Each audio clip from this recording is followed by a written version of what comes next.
Magandang gabi po, Sir Ken. Ako po si Maris, 35 years old na po ako. Gusto ko lang pong ibahagi sa mga tagapakinig ang naging experience ko nung kabataan ko, nung inakala naming nabuntis ako ng nooy boyfriend kong si Joel. Pero ang totoo pala, ipinabarang na ako ng akala kong kaibigan ko na si Ethel. Matalik ho talaga kaming magkaibigan ni Ethel. Magkaklase kami since third year high school. Transfer kasi siya noon at walang kaibigan. Ako naman, bilang nagmamagandang loob lang sa section namin, ako na ang nagpresenta bilang kaibigan niya. Noong third year kami, may boyfriend na ako, si Joel. Bago lang kami noon. Ngunit nabansagan agad ako na napakagaling ko daw kasi maraming nagkakagusto kay Joel sa eskwelahan namin. Hindi naman ho ako kagandahan pero ang laging sinasabi sa akin ni Joel, hindi naman daw masyadong importante sa kanya ang panlabas na anyo. Ang nagustuhan daw niya sa akin, masiyahin daw ako at palabiro. Ganun ho kasi talaga ang personalidad ko. Ayoko nang masyadong seryoso at pabebe. Cowboy din po ako pagdating sa mga pagkain at mga aktibidades. Walang arte kumbaga.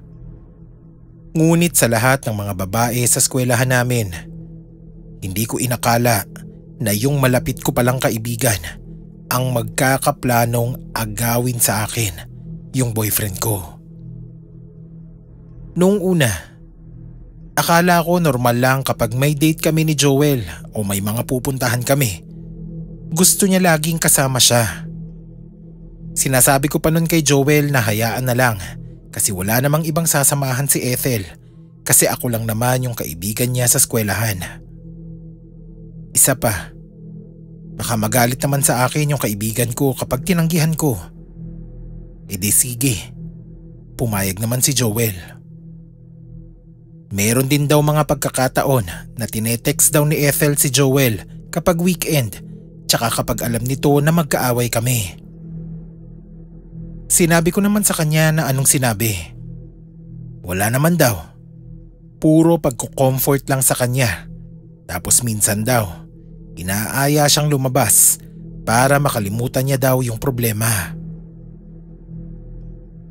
Sorry pero ngayong sinusulat ko to, parang pumuputok yung ugat ko sa ulo sa inis. Pero nakaraan naman na to. So ayun na nga.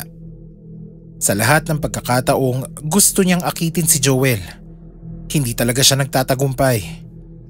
Kaya siguro sa sobrang inis niya sa akin, gumawa na siya ng ibang paraan. Isang linggo siguro yun after ng monthsary namin ni Joel. Nagtaka ako kasi delayed ako. Regular ho kasi akong dinadatnan buwan-buwan. Pero nung pagkakataong yun, wala. Kinabahan na po ako noon at ang una kong nilapitan at kinausap si Joel. Napakaswerte ko nga po noon at maintindihin si Joel. Sinabi niya sa akin na hintayin ko lang daw muna at baka magkadalaw na ako. Kung sakali man daw nabuntis ako, pananagutan naman daw niya. Siguro isang linggo pa ang lumipas at binilhan ako ni Joel ng pregnancy test kit. Nag-test kami at ayun nga, positibo. Iyak na ako ng iyak noon kasi hindi pa talaga ako handa maging ina. Napakarami ko pang pangarap sa buhay. Pero paulit-ulit naman akong pinapakalma ng boyfriend kong si Joel at sinabing dalawa naman daw kaming haharap sa problema. Kaya wag daw ako mag-alala at kabahan. Papaiksiin ko na po ang kwento kasi sobrang dami po talagang nangyari. Nagpasabi na kami sa mga magulang namin na syempre pinagalitan talaga kami ng sobra.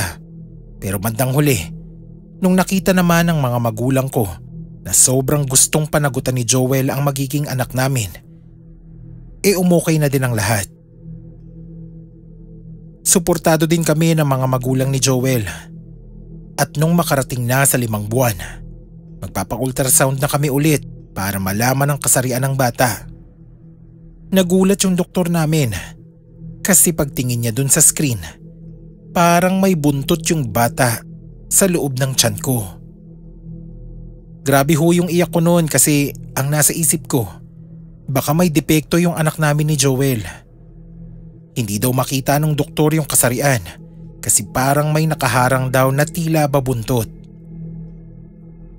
Pagtungtong ng 6 na buwan, ay doon na ako nagsimulang makaramdam ng kakaiba. Marami din kasing nagsasabi sa akin na sa mga ganong buwan, mararamdaman mo na yung pagsipa ng bata sa loob ng tiyan. Pero yung sa akin, parang hindi sipa yung nararamdaman ko. Ang pakiramdam ko nun, parang hinahaluka yung tiyan ko kasi parang may gumagapang sa loob. Hindi ko ininda yung mga ganong pakiramdam. Ngunit ang hindi na namin pinalampas nung duguin ako ng sobra. Itinakbo ako sa ospital at agad binigyan ng first aid. Kinahapunan ay inultrasound ako ulit at doon na nakumpirma na hindi tao yung laman ng tiyan ko. Hindi sila sigurado kung ano, basta ang alam nila, hindi yun isang tao. Sobrang kinilabutan talaga kaming lahat doon sa ospital. Nung humupa na yung pagdurugo ko, naisip ng mga magulang namin na subukan kaya naming magpatawag ng albularyo. Kasi kahit yung ospital, hindi na maintindihan yung nangyayari. Ang dami daw sinasabing mga sakit na hindi din nila maintindihan.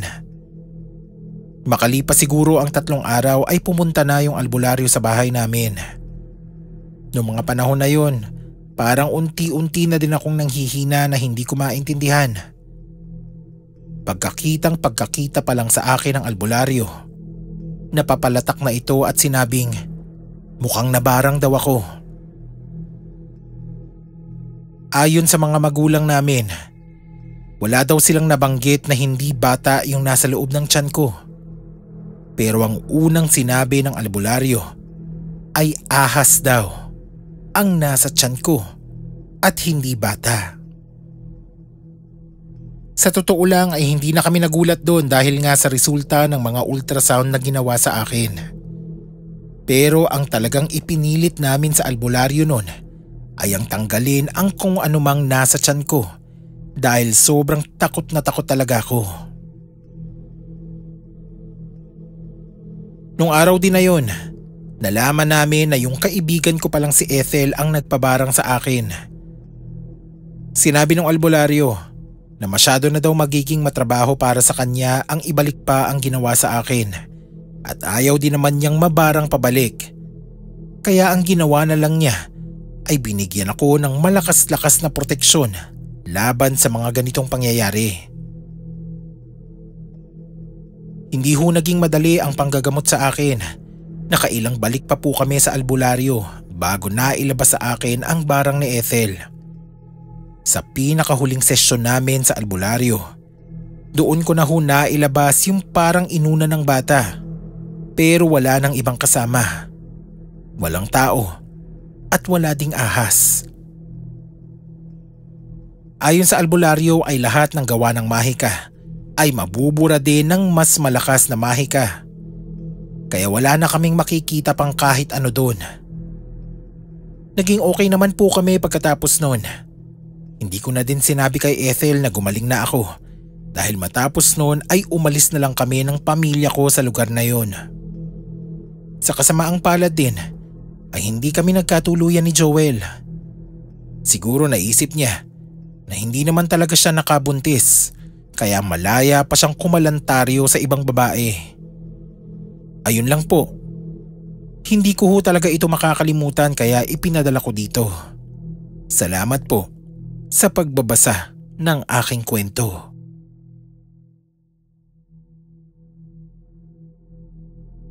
Hello Scream PH. Itago nyo na lang po ako sa pangalang Elaine. Marami na po akong narinig na kwento sa komunidad na ito. patungkol sa mga mangkukulam at nagpapakulam. Ngunit gusto ko naman pong ikwento sa inyo kung paano ako nagsimulang makakuha ng kapangyarihan ng mahika upang magawa ang mga bagay na hindi kayang gawin ng mga normal na tao. Opo, at naiintindihan ko naman na may kadikit na masamang konotasyon ang salitang kulam, gayuma at kung ano-ano pa.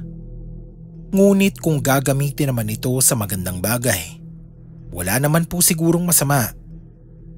At sa kaso ko, sa totoo lang, hindi ko naman talaga ginusto o inasam kahit kaunti na magkaroon ng ganitong kapangyarihan.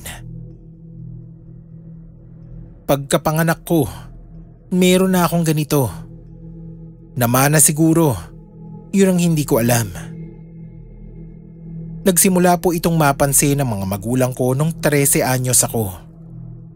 Simula nung una akong dinatna ng buwanang dalaw.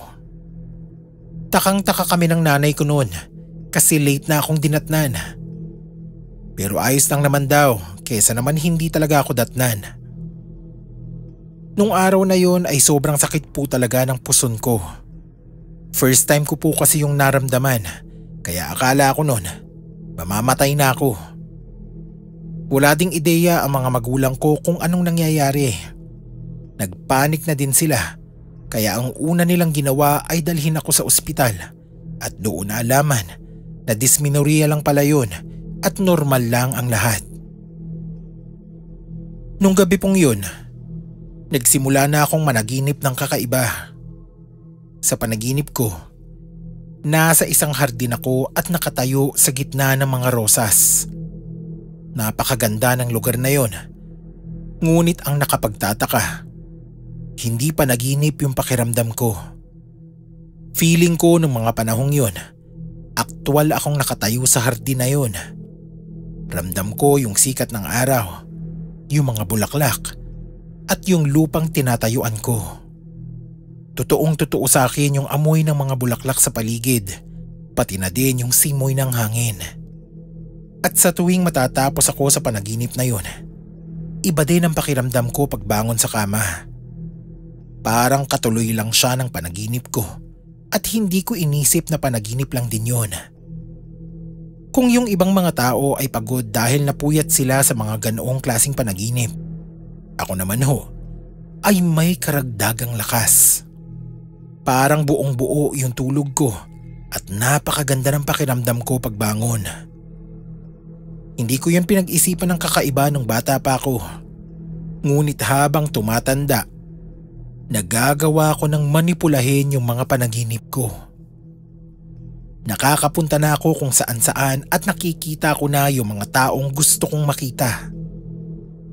Ngunit, ulit, ang akala ko ay panaginip lang yun at gawa-gawa lang ng utak ko.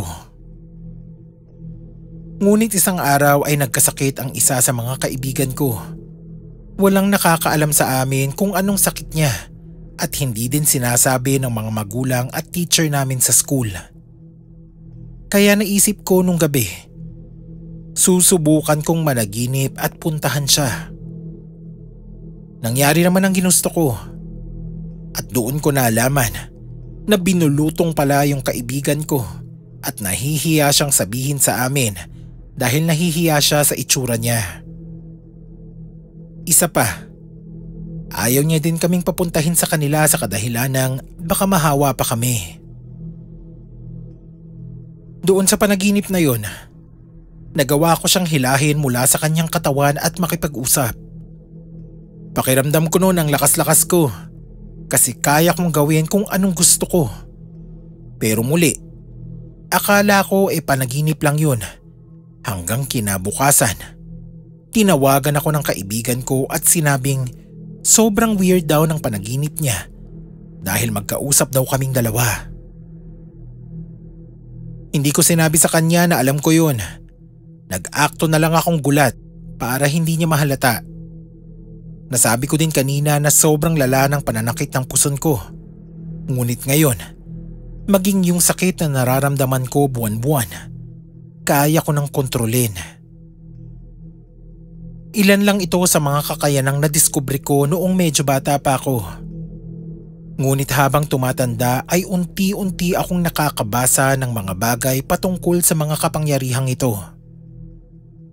Ang tawag pala sa paggagala ko sa panaginip ay astral projection at ang nagagawa ko pala sa katawan ko ay self-preservation o healing. Nakasubok na din akong gumawa ng ritual para sa ibang mga bagay, ngunit ang isang natutunan ko ay kung anong ginawa mo sa ibang tao ay siya ring babalik sa'yo ng 7 ulit. Kaya sa abot ng makakaya ko, hindi talaga ako gumagawa ng kabulastugan sa ibang mga tao kahit minsan kating-kati na yung buong katawan ko na subukan yon. Takot din ako. Ipinadala ko itong kwentong to para sabihin na yung mga naririnig na kwento patungkol sa mga kulam at gayuma na yan ay totoo at walang halong biro. Sa susunod kong ipapadala, ikikwento ko naman yung mga naging engkwentro ko sa iba pang taong gumagamit ng mahika at kung paano ko minsang sinubukang pigilan ang isang kulam. Salamat sa pagbabasa ng aking karanasan. Hanggang sa muli nating pagkikita. Hello po. Geraldine po ang pangalan ko at gusto ko lang pong ikwento yung nangyari sa amin ng ex ko dati. Hindi naman po ito sobrang nakakatakot, pero gusto ko na lang din pong ibahagi sa inyo dahil sobrang nahiwagaan din po ako dito. Papangunahan ko na po ang mga listeners natin dito na kung gusto mo talagang makuha ang sinasabi nilang true love, wag nyo na pong subukang gumamit ng gayuma.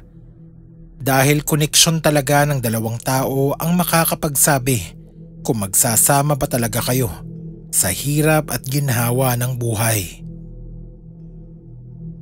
Nagsimula po ang obsesyon ko sa paggamit ng gayuma nung naramdaman kong nanlalamig na sa akin yung boyfriend ko. Bilang babae, ewan ko lang sa iba ha, pero sa amin kasi, kahit hindi na sabihin ng boyfriend o asawa mo na nanlalamig siya, mararamdaman at makikita mo ang mga senyales. Hindi na siya interesado sa akin. Kahit landi-landiin ko siya, wala talagang epekto. Nakakalimutan na niya yung mga importanteng bagay na ginagawa namin noon. Mansari, birthday, mga importanteng lugar.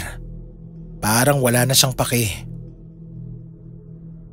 Minsan pa nga noon, tinamaan ako ng trangkaso. Oo, pinuntahan niya ako isang beses pero matapos nun, halos wala siyang paramdam.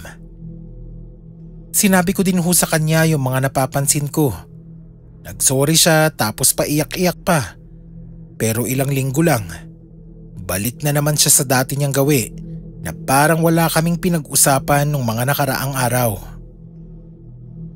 Nagsawa na po talaga ako noon, pero hindi po talaga ako makalet go sa relasyon namin kasi medyo matagal na din po kami. 7 taon na din po kaming nagsasama noon. Ako kasi yung tao na hindi madaling makalet go at mag-move on. Wala naman po akong mga ideya na saktan yung sarili ko para magmakaawa. Mapray din po kasi ako. Kaya ayoko din yung mga nagmamakaawa. Kaya sobrang tinitiis ko yung mga ganong feeling na kung ayaw niya akong i-text or puntahan, bahala siya sa buhay niya. Isang araw, hindi ko na ho talaga natiis at ikinwento ko na yung mga nangyayari sa mga kaibigan ko. Ayoko mang aminin social media couple kami. Ang saya ng mga post namin sa social media. Sobrang sweet ganyan. Pero sa likod nun, parang wala kaming pake sa isa't isa. So habang nagkikwentuhan, nabanggit ng isa kong kaibigan na may kakilala siyang gumagawa ng gayuma. Medyo mahal, pero super effective daw talaga. So ako naman, parang nag-click sa utak ko na bakit nga ba hindi ko yun gawin. Hindi man ako naniniwala sa ganun, pero sa mga panahong yun, handa na akong gawin ang lahat para lang maayos yung relasyon namin. So tinanong ko kung paano. Sabi sa akin ng kaibigan ko, ibigay ko daw yung paborito kong pabango at doon niya ipapalagay. Hindi ko na lang sasabihin yung presyo at kung saan ko yan ipinagawa ha. Ayoko talaga na masubukan yun ng iba. Madamot na kung madamot pero kung maghahanap ka ng jojowain gamit ang gayuma, mag-isip ka muna ng 1,000 beses. So nung nakuha ko na yung pabango ko, parang wala namang kakaibang nangyari. Parehas lang ng kulay yung laman. Parehas lang din yung amoy. As in wala. Sinabi ko pa dun sa kaibigan ko na parang joke naman to kasi same lang. Sabi niya sa akin, hindi daw ako maaapektuhan nun kasi para sa boyfriend ko yun.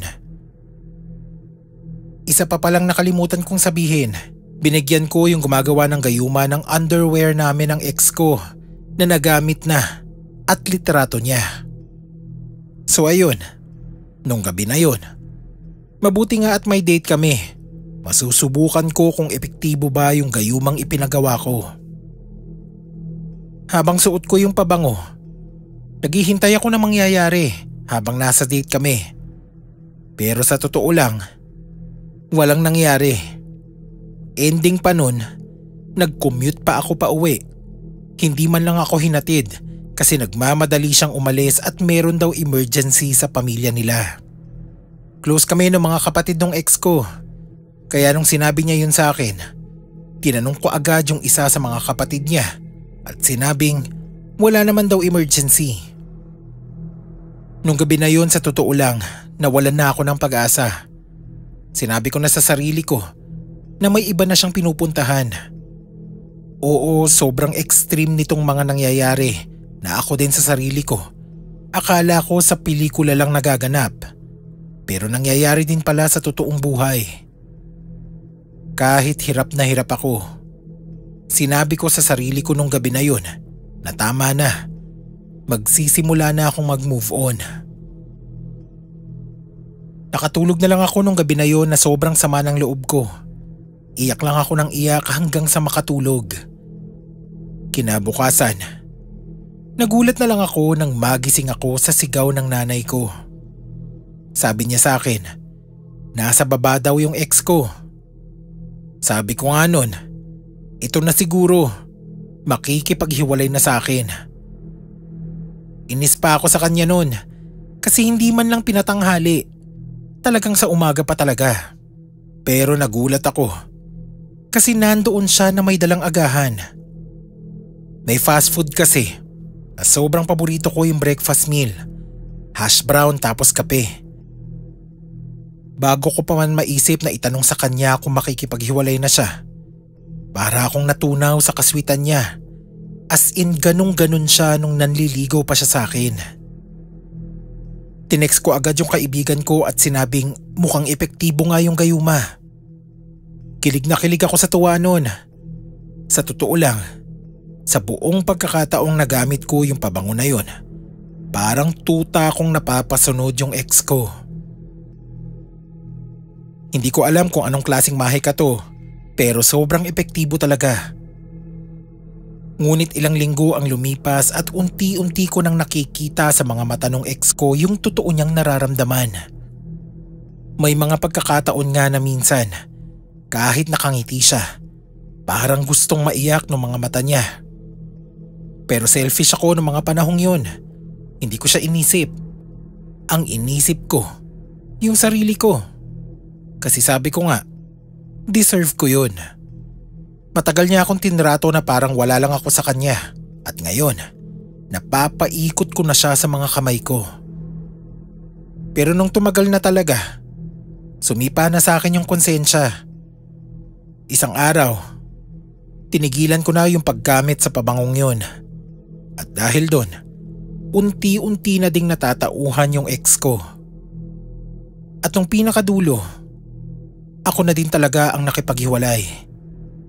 Nakapag-usap naman kami ng maayos nung araw na naghiwalay kami at sinabi niyang talagang na fall out of love lang siya at gusto niya lang hanapin yung sarili niya. Nung mga panahon na yun, Naintindihan ko na din talaga na kailangan ko na siyang i-let go. Oo, masakit. Ngunit yun ang dapat mangyari. Ngayon ay single ako. Pero may nanliligaw naman. Pero ngayon, wala nang gayuma. At syempre, babaguhin ko na din yung mga ugaling nakita ko sa sarili ko na hindi maganda para sa isang relasyon. Kaya kung iniisip mong gumamit ng gayuma, uulitin ko lang, huwag mo nang susubukan.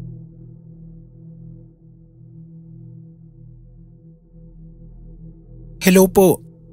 Jelly po ang pangalan ko. Gusto ko lang pong ikwento yung nangyari sa isa kong tiyahin nung mag-reunion kami dati sa probinsya. Sa Leyte po ang probinsya namin. At taon-taon, katulad ng ibang pamilya, mahilig din po kaming mag-reunion. Ngunit bago yung nasabing selebrasyon, balita sa buong angkan namin ang pag-aaway ng dalawa kong tiyahin. Tawagin na lang natin silang sina Tita Mercy at Tita Linda. Si Tita Linda, may kaya na yon kasi nakapangibang bansa na siya. Hindi naman talaga sobrang yaman pero kumpara sa mga kamag-anakan namin sa probinsya, talagang nakakaangat-angat siya. At kasama sa pagtaas ng pera niya sa bangko, tumaas din yung ere niya. Akala niya lahat ng tao alipin niya. Sorry, medyo harsh. Pero ganun kasi talaga yung napansin ng iba. Sa pamilya naman namin okay siya. Kaya wala akong kahit anong problema sa kanya. Mabait nga siya sa akin eh. Sa kabilang banda naman, si Tita Mercy, isang tiyahin ko sa probinsya. Sa kanilang magkakapatid, siya yung sobrang weird at laging may kakaibang tingin. Minsan kapag kausap mo siya, hindi na puputol yung titig niya sa'yo, tapos biglang unti-unting ngingiti. Mga ganong weirdong bagay ba? So ayun na nga ho, ang sabi sa amin, agawan daw sa lupa yung pinag-awayan nilang dalawa. Pero ang chismis, nagkabati daw sila at ngayon ay nag-uusap na ulit. Yung si Tita Mercy, napakasarap talaga magluto noon. Kaya nung reunion namin, siya ang naatasang magluto ng mga pagkain. Pagdating pa lang namin dun sa probinsya, sobrang dami na talagang nakaprepare para lutuin. Talagang handang-handa na ang lahat. Kinabukasan, sinimulan na ni Tita Mercy ang pagluluto madaling araw pa lang. Nung kakain na kami ng tanghalian, nagulat na lang ang ilan sa amin, kasama ako, nung binigyan niya ng isa pang nakahiwalay na ulam si Tita Linda. Ayon kay Tita Mercy, peace offering daw niya yon, kaya niluto niya ang paboritong ulam ni Tita Linda, ang dinuguan. Di syempre hinanap ng iba pang kapatid kung meron pa ba nung ulam na yon. Pero ayon kay Tita Mercy, tirang laman loob lang daw yun ng baboy, tapos konti lang daw yung nakuha niyang dugo, kaya isang ulam lang ang nagawa niya. Kahit dismayado, hinayaan na lang nila yon. Isang oras siguro matapos makain ni Tita Linda yung ulam.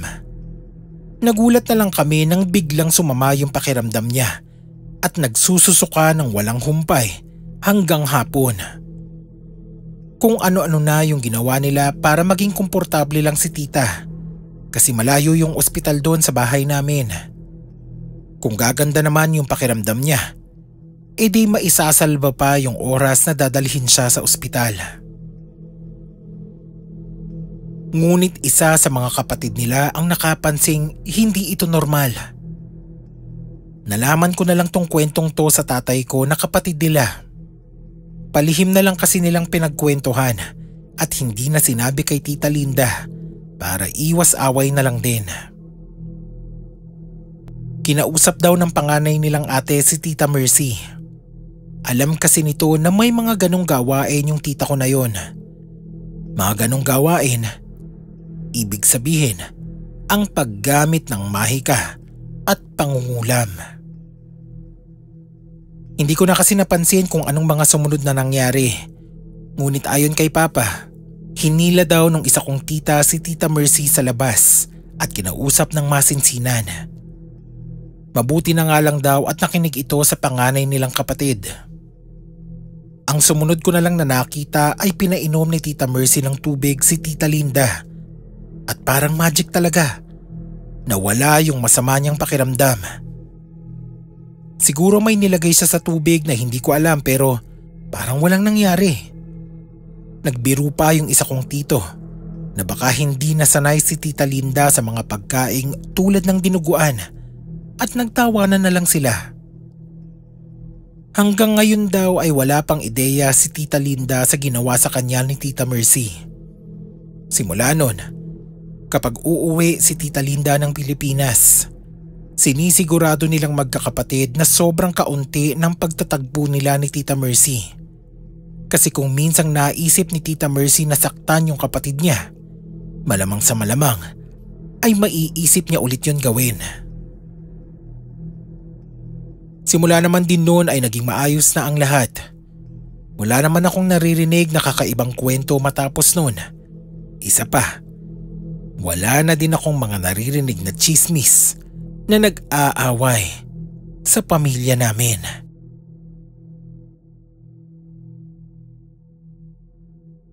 Hello Scream PH.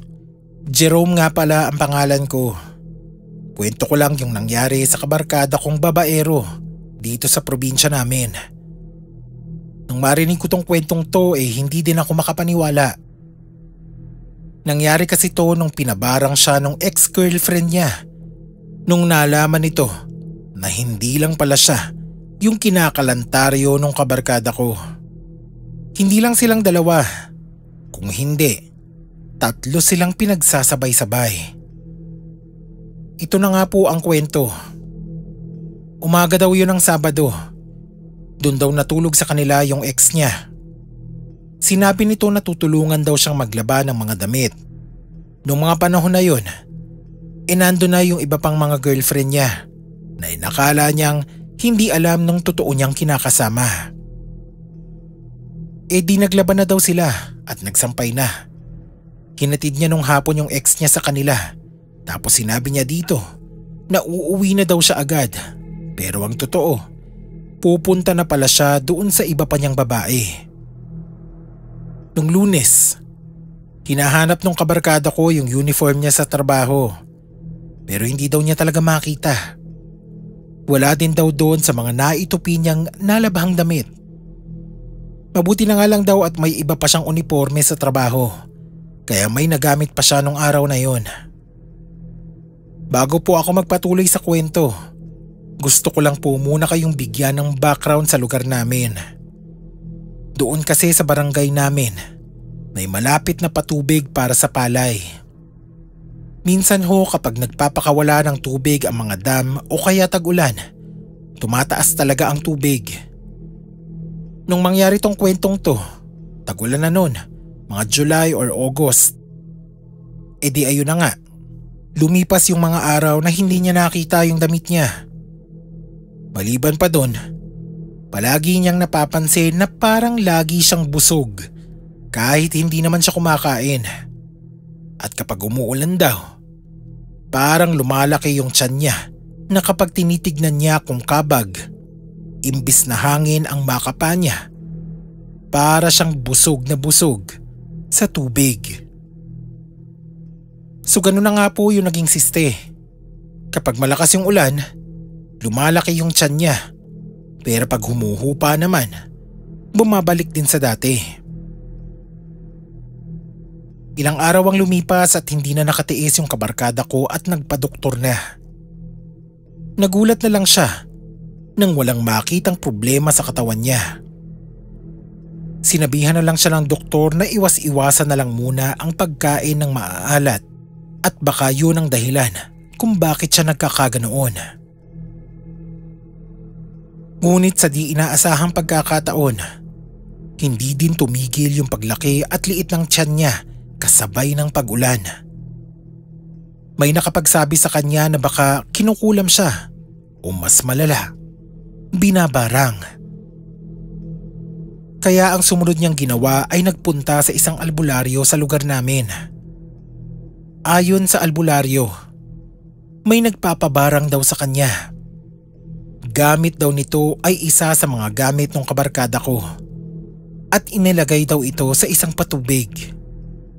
Hindi din daw niya alam pero ang una niyang naisip ay yung ex niya at napagdugtong na niya ang mga pangyayari at naisip yung nawawala niyang uniforme. Sinabi ng albularyo na wala siyang magagawa kung hindi makikita yung gamit ng kabarkada ko. Bilang mabubuti naman kaming kaibigan, itinulungan namin siyang hanapin yung damit niya. Sinuyod namin lahat ng daanan ng patubig sa amin at sa hindi sinasadyang pagkakataon, nakita lang namin yun sa bungad ng bukid malapit sa bahay ng kabarkada ko. Inisip siguro ng ex niya, syempre, hindi yun hahanapin ng kahit sino man sa mas malapit. Malamang ang maiisip ng mga tao, sa malayo yun itinago. Sinabi din ng albularyo sa amin, malamang sa malapit lang yun dahil para gumana ang ganito kalakas na barang, dapat daw ay malapit lang ang instrumentong gagamitin sa babaranging tao. Inuna kasi naming maghanap sa malayong parte ng bukid papalapit doon sa bahay ng kabarkada ko. Kaya sumuyod muna kami bago namin nakita yon sa mas malapit na lokasyon. Pagkatapos namin yun makuha, ay ibinigay namin agad yon sa albularyo. Ginawa niya ito ng ritual na puputulin ang koneksyon ng damit na ito sa kabarkada ko at saka susunugin. Binigyan ng opsyon ng albularyo yung kabarkada ko kung gusto ba daw niyang gumanti. Ngunit pinili na lang nito na huwag na. Binigyan na lang ng albularyo ng proteksyon yung kabarkada ko para hindi na ito maulit pa. Matapos naman noon ay naging leksyon na ito sa kanya na huwag nang manloloko sa mga babaeng nililigawan niya. Hanggang ngayon ay single pa siya. Masyado atang natroma sa mga nangyari. Maging kami sa grupo naming magkakaibigan, hindi na namin pa naisip magloko sa mga girlfriend namin kasi hindi namin alam kung sino ang susunod sa amin na mababarang.